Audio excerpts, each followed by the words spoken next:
కాబట్టి ఇటువంటి కళను ఇంకా ఇంకా చాలామంది కళాకారులకు నేర్పించి అందరికీ ఆయుర ఆరోగ్యాలు సుఖ సంతోషాలు ఉండేలా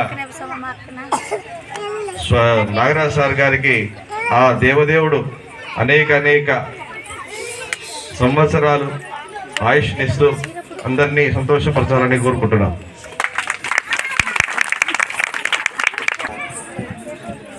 అశ్వదాయే చ గోదాయి గోదాయి చ మహాధనే ధనం మే సదాం దేవి సర్వకార్యార్థసిద్ధయే ధనం ధాన్యం బహుభుజపుత్రలాభం శతసంవత్సరం దీర్ఘమాయుః. రాజాధిరాజాయ ప్రసంగితాయినే నమో వయం వై శ్రవణాయ కుర్మహే సమే కామాన్ కామకామాయ మహ్యం కామేశ్వరో వై శ్రవణో దధాతు కుబేరాయ వై శ్రవణాయ మహారాజాయ నమః.